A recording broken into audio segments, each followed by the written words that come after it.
Hello all, welcome to Dande vibes. So ఇవాళ ప్రత్యేకత, చరిత్ర మిగిలిపోయే రోజు కదా.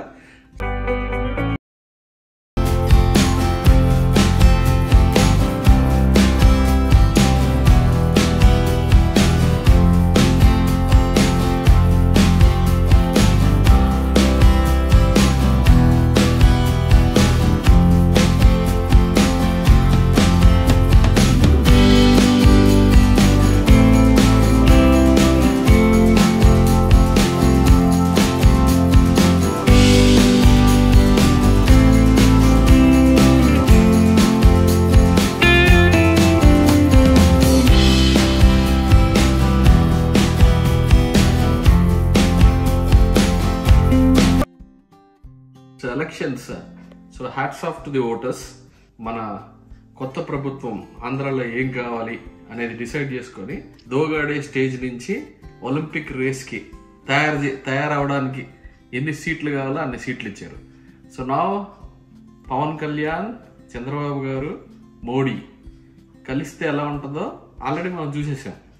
ఇంకా మనం చేయాల్సిందల్లా ఏంటి, వాళ్ళతో పాటు మనం కూడా కాంట్రిబ్యూట్ చేసి పరిగెత్తడానికి రెడీగా ఉందామా? మనకేం కావాలో ఈ 5 ఏళ్ళలో ఎక్కడెక్కడ మిస్ అయిపోయాం కదా. ఒక 5 ఏళ్ళు మన ఆంధ్ర పొజిషన్లో చాలా మిస్సింగ్స్ ఉన్నాయి కదా. ఆ మిస్సింగ్స్ అంతా కవర్ చేసి నెక్స్ట్ 5 yearsలో డబుల్ గ్రోత్తో వద్దాం. సామాన్యుడు రాజకీయం చేస్తే ఇలాగే ఉంటుంది. నీ కోటలు బద్దల కొడతా, అధాపాతాళానికి తొక్కకపోతే నా పేరు పవన్ కళ్యాణే కాదు. ఓహో కొర్ర కొర్ర మీ సోలవాడు కొమరం పులిలో పవనన్నొస్తుండదిగో భగత్ సింగులా. ఓహో చిమ చిమ చీకట్లు చెరిప చెగు వేదరో పవనన్నే వెలుగైతడు ఈ ఆంధ్ర నేలను. వీరాంజనేయుడే దీవెన తోటి కనక దుర్గమ్మకే దండం పెట్టి కథన రంగానికి వారాహిని ఎక్కి కదిలిండే జనసేన చెండను పట్టి దంధరదం కొట్టురిదం పట్టర పంతం పవనన్నే అల్లూరై చేస్తున్నాడు యుద్ధం. దంధరదం కొట్టురిదం పట్టర పంతం జన సైనికని కట్టెవ్వడు చెయ్యర యుద్ధం. అవతారాన్ని చూపిస్తుంది జనసేన. అధాపాతాళానికి తొక్కకపోతే నా పేరు పవన్ కళ్యాణే కాదు, నా పార్టీ జనసేనే కాదు.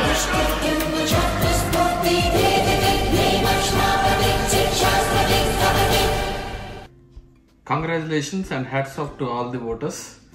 సో మన పవన్ కళ్యాణ్ గారికి, చంద్రబాబు నాయుడు గారికి, మోదీ గారికి హృదయపూర్వక శుభాభినందనలు.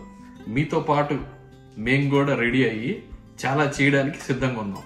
ఈ రోజు కోసం చాలా చాలా చాలా వెయిట్ చేస్తే వచ్చిన రోజు అని చెప్తాను. పవన్ కళ్యాణ్ గారి గురించి ఊరికే ఒక మాటలో చెప్పేది కాదు.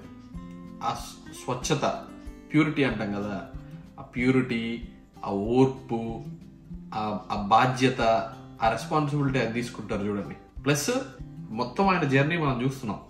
కానీ ఎక్కడ ఎవరికి సపోర్ట్ చేయాలి, ప్రతి ఒక్క రోజు నేనున్నా అంటే కుదరదు. అవసరమైనప్పుడు ఉన్నావా లేదా అనేది ఇంపార్టెంట్ కదా. చాలా మనందరినీ ఒక స్టేజ్ మీదకి తీసుకురావడం, చంద్రబాబు నాయుడు గారితో కలవడం. ఆయన ఒక లెజెండ్. ఆ లెజెండ్ ఆయన సార్ట్ ఆఫ్ ఎక్స్పీరియన్స్, ఆయన చాణక్యత పవన్ కళ్యాణ్ గారితో కలిస్తే ఎలా ఉంటుందో ఇప్పుడు ప్రాక్టికల్ గా చూసాం. మన టార్గెట్ ఒకటే, ఆంధ్ర ఎలా ప్రోగ్రెస్ అవ్వాలి. నాకు తెలిసి టోటల్గా ప్రక్షాళన ఎలా ఉంటుందో ఇప్పుడు మనం నెక్స్ట్ 5 yearsలో చూస్తాం అనుకుంటున్నా. సో అది నా సిన్సియర్ ఎక్స్పెక్టేషన్. సో అన్ని రకాల కల్తీల నుంచి ఆంధ్ర విముక్తి చెందాలి. అది ఏ సార్ట్ ఆఫ్ కల్తీ కూడా రెఫరెన్స్ అంటే ఆంధ్ర స్వచ్ఛత ఎలా ఉంటుంది, కల్తీ రహిత రాష్ట్రం, అన్ని రకాల కల్తీల రహిత రాష్ట్రం అవ్వాలి. ప్రోగ్రెస్ కూడా ఎట్లుండాలి అంటే, సో ప్రతి ఒక్కళ్ళు చదువుకున్న వాళ్ళు జాబ్ గురించి వెయిట్ చేయకూడదు, ఆప్షన్స్ ఉండాలి. ఒక జాబ్ కాదు, 4-5 ఆప్షన్స్ వాళ్ళకి ఇష్టం వచ్చినట్టు చూస్ చేసుకునేటట్టు. ప్రతి ఇంట్లో ప్రతి ఒక్కరు ఏజ్కి నిమిత్తం లేకుండా పని చేయడానికి సిద్ధంగా ఉండాలి మనం. కానీ నేనేం ఎక్స్పెక్ట్ చేస్తున్నానంటే ఒక పథకం తీసుకునే వాళ్ళు ప్రభుత్వానికి ట్యాక్స్ కట్టే స్టేజ్కి రావాలి. Once again congratulations to Pawan Kalyan garu, congratulations to Chandrababu Naidu గారు, కంగ్రాచులేషన్స్ టు మోదీ గారు, congratulations to all of us, congratulations to India, congratulations to fast forward progress. బోలో భారత్ మాతా की जय, बोलो भारत माता की जय, जय हिंद.